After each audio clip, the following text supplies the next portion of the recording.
Alright, so Charles Olivera versus Michael Chandler was announced for the Madison Square Garden. It will co-main with John Jones and Stipe Miocic.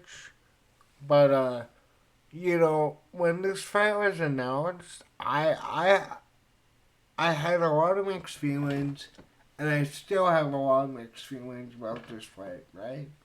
So, like, I want to look at it from the UFC's perspective, from Chandler's perspective, and from Connor's perspective.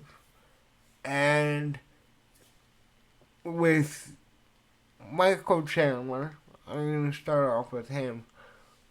He came into the UFC. He had that massive win over Dan Harker that turned out to be a wicked win since Dan Hooker is back in the top five.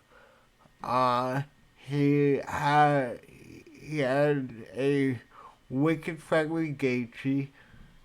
He got submitted by Dustin Poirier, who Dustin Poirier is one of the best lightweights of this generation. Same with Justin Gaethje. Like, with this fight, right? Uh, the fact that the first fight was for the title, it was in the middle of Charles Olivera's uh,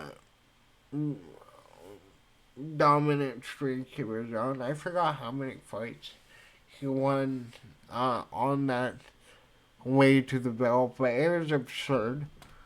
Um, but yeah. Um, hmm. No. Okay, that's how I do that.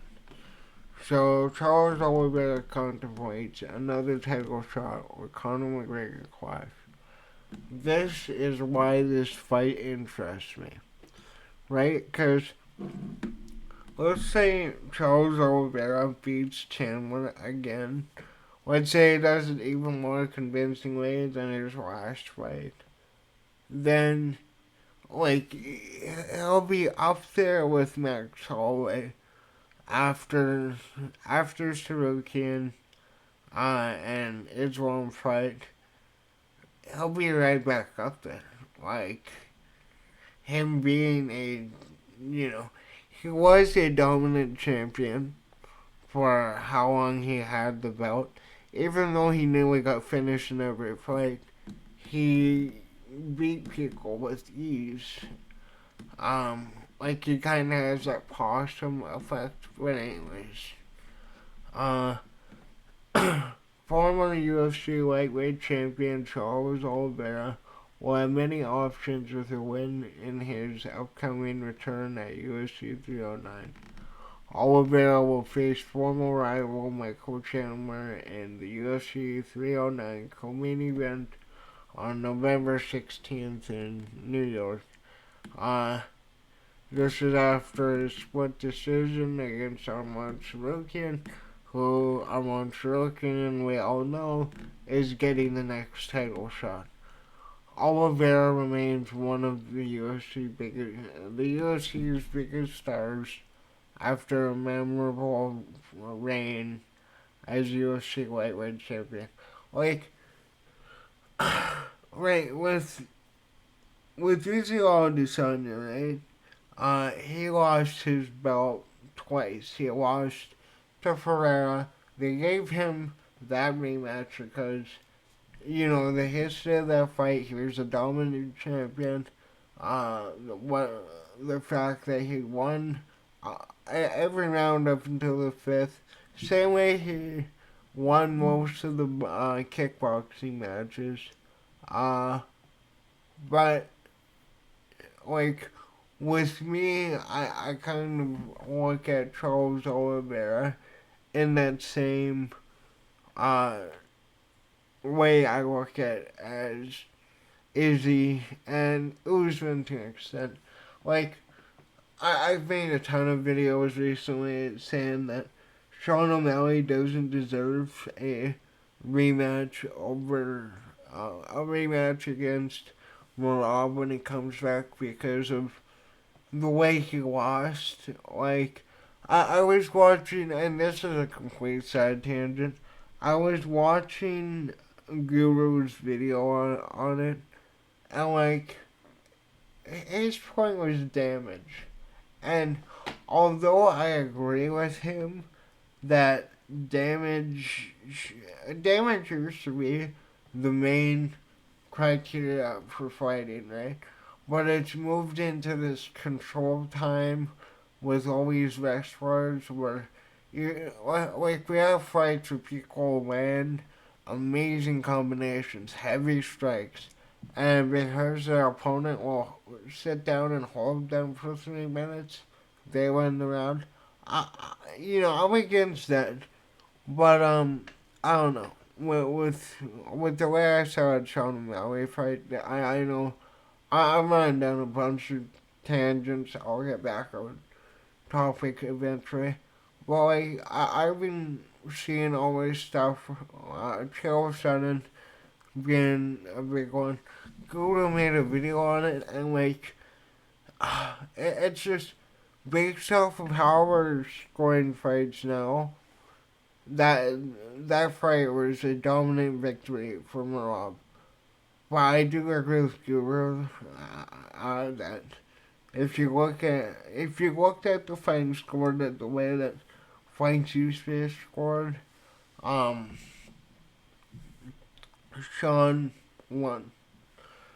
But my point is that he wasn't a dominant champ. He only had one defense, But I'm getting completely off topic. My point bringing up Sean again was that Charles Olivera, he went on an insane run, like I said. He beat pretty much everybody except Sarukian and Islam. And with him coming back, like with him coming back against Michael Chandler, this is a great fight to bring back two top guys and have a legit title contender from this fight. Uh, and then in the article it talks about what is Bryce McGregor targets his UFC 2025 return, which with the Conor McGregor return, I made a point where if it happens, it happens. I don't care what time frame Dana says or Connor says. If he fights, like I'll believe he's fighting when I see him walk out to the cage. But anyways, uh, now, so right here in the article, they asked him about McGregor, and his goal is to get back to the title.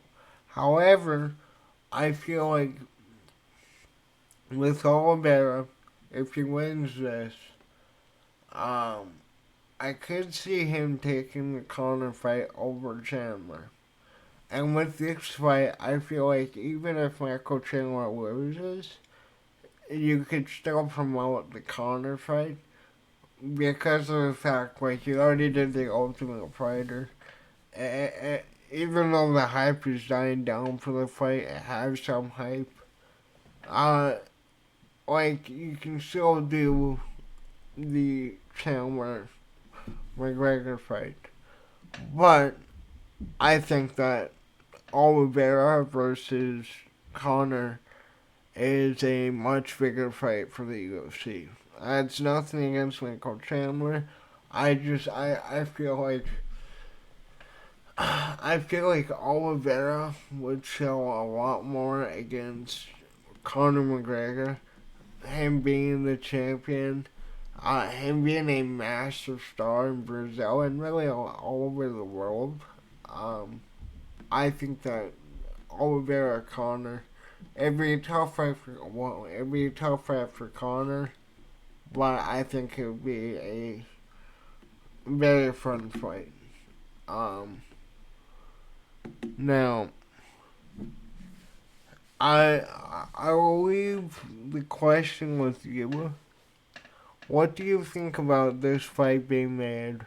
And what do you think about Chandler, or like Chandler's response and that?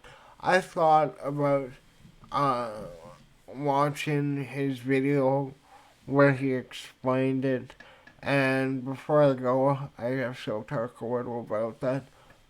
I do see what he's saying, where like this fight really is a title eliminator after Sarukian and Islam fight. But still, he could have made so much money had he would have remained active while Connor did this.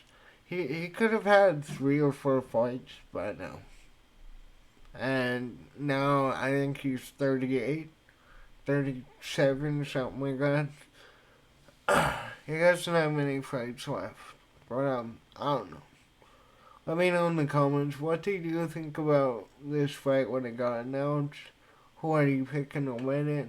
I'll obviously break down the fight more when it's closer to the card. And yeah, other than that, uh, I don't know. I really need to make a sign off. I don't really have one. Later.